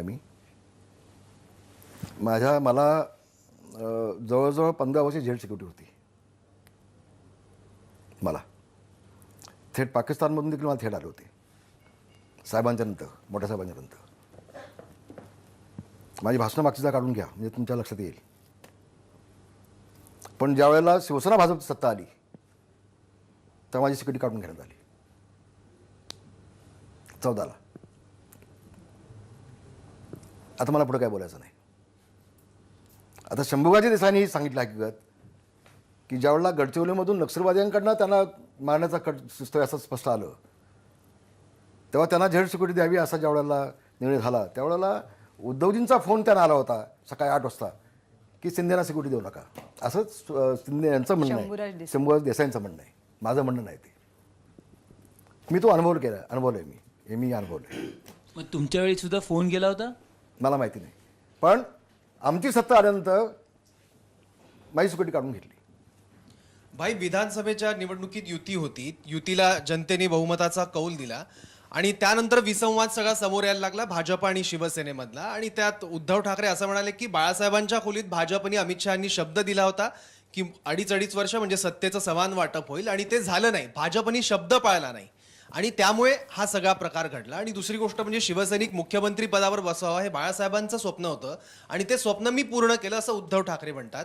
तर हे सगळं घडलं कोणामुळे? या विसंवाद आला आणि त्यानंतर युती तुटण्याला जबाबदार कोण आहे? एक मी आपल्याला सांगतो, शिवसेना प्रमुख असताना महिन्यातून 7-8 मिटिंग तर नेत्यांच्या व्हायच्या. सगळ्या नेत्यांना बसवायचे. साहेब प्रत्येकाला विचारायचे तुमचं काय म्हणणं आहे, तुमचं काय म्हणणं आहे, तुमचं काय म्हणणं आहे, तुमचं काय म्हणणं आहे. प्रत्येकाला साहेब विचारायचे. किमान महिन्यातून कुठलाही विषय, अगदी महागाईचा विषय असला तरी आपण काय केलं पाहिजे असं नेत्यांना ते विश्वासात घेऊन मग त्यांचा निर्णय शेवटी द्यायचा. साहेब पण साहेबांचं निधन झाल्यापासून उद्धव साहेबांनी कधी नेत्यांना बोलवलीच तर ते फक्त एकटेच बोलणार किंवा बोलवायचीच नाही. अजिबात विषय संपून टाकला, नेता विषय संपून टाकला. अनेक वेळेला पाहिलं कार्यक्रमात देखील नेत्यांना खाली बसणार, स्वतः एकटे जाणार, एकटे भाषण देणार. साहेबांनी असं कधी केलं नाही. साहेबांसोबत सगळे नेते बसायचे. शिवसेना प्रमुख होते त्यावेळेला माझं स्थान बसायचं उद्धवजींच्या बाजूला होतं. शिवसेना प्रमुख गेल्यानंतर मला मग 2 नंबर 3 नंबर 4 नंबर त्या खुर्चीवरती माझं नाव टाकायचं, चिटकवायचं सगळ्यांची नावं आणि मला बसवायचं. हे मला सगळं कळत होतं. ताई मी कधी बोललो नाही. शिवसेना प्रमुख होते, तुम्ही सगळे काढून टाका क्लिप बघा मागच्या.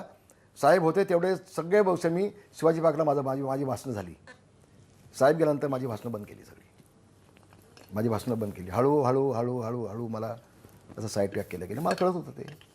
मी पण पोलीस शिपाईचा मुलगा आहे हो, सगळं कळत होतं. पण मी कधी बोललो नाही, हे वास्तव आहे. वास्तव. तेव्हा तुम्ही तुमच्या बंद खोलीत काय झालं, ती चर्चा झाल्यानंतर तुम्ही बाहेर येऊन जा पत्रकार परिषद घेऊन दोघांनी सांगितलं असतं तर विषय संपला असता ना. आज ते म्हणतात आम्ही बोललो ना, हे म्हणतात ते बोलले. मग जी शिवसेना प्रमुखांची भूमिका होती नेत्यांना घेऊन बैठक घ्यायची, ते तुम्ही का मोडीत काढलीत? त्याचं उत्तर मला कोण देईल? आणि असं जर ठरलं होतं तर मग मोदीजी 4 वेळेला बोलले भाषणामध्ये की अगला मुख्यमंत्री महाराष्ट्र का भाजप का होगा. मग तुम्ही त्या स्टेजवरनं खाली तुम्ही याला निघून यायला होतं जसं ठरलं होतं. तर मग मला आधी बोलायला लावू नका, मला दोनच्या विरोधात काय बोलायचं नाही. पण या गोष्टी आपण जे बोलतोय त्याचा ते अधोरेखित करण्यासाठी किंवा शिक्कामोर्तब करण्यासाठी आपण त्यावेळेलाच वेळेला दोघांनी भाग येऊन पेशला सांगितलं असतं, संपला असता विषय. भाई थोडासा वेगळा प्रश्न. मग दूध का दूध पाणी का पाणी झालं असतं. कोण बोलतं खरं आणि कोण खोटं बोलतं हे सगळं झालं असतं. बोला. वेगळा म्हणजे कुठला? राजकारणाशीच आहे, पण राजकारणच थोडं ना? तुम्हाला सांग. म्हणजे माझ्या कुटुंबातला काय नाही नाही नाही नाही नाही, वेगळा म्हटलं म्हणून 5 दशकं तुमची राजकारणात गेली. आपण थोडंसं आताचं सगळं सध्याचं राजकारण थोडंसं बाजूला ठेवूया, पक्षाची विचारसरणी वगैरे बाजूला ठेवूया. जर तुम्हाला क्रम ठरवायचे दिले, ऑप्शन दिलं किंवा 4 रँकिंग द्यायचे ठरवले, तर तुम्ही नेतृत्वाचं रँकिंग कसं ठरवाल? 4 ऑप्शन आहेत तुमच्यासमोर. एक आहे उद्धव ठाकरे, दुसरे एकनाथ शिंदे, तिसरं देवेंद्र फडणवीस, चौथं शरद पवार. No मी comment. राजकीय मला काही मला बोलायचं नाही. मी लहान माणूस आहे, समजा तेवढी माझी कुवत नाही असं समजा. शेवटचा तुमच्या प्रश्नाला मी नापास झालो असं समजा बस. भाई मग शेवटी प्रश्न हा तुम्ही इतकं स्पष्टपणे बोललायत, शेवटी प्रश्न हाच उरतो की 1995 पासून तुमची नाराजी आहे. तर मग आता सगळे हा प्रश्न सगळीकडूनच येतो की मग ही नाराजी आत्ताच का उघड होते? मग इतक्या दिवसांनंतर ही नाराजी का आता उघड माझं होते? जेव्हा तुम्ही तोंडच बंद करून टाकलं, मी मीडियासमोर जायचंच नाही, तर मी काय करायचं मला सांगा. अहो तुमचा आभार आहे, मला मानले पाहिजे की आता मी मोकळा झाल्यानंतर मला तुम्ही लगेच बोलवलं किमान या माझा कट्ट्यावरती बोला काय बोलायचं तुम्ही. 3 वर्ष मी कुठं आलो का? मला कोणी पाहिले का कुठं?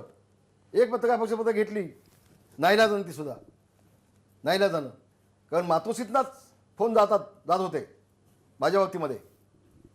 मातोश्रीमध्ये काय सूत्र आहेत तुमच्यामध्ये मीडियाची, तुमची नाही.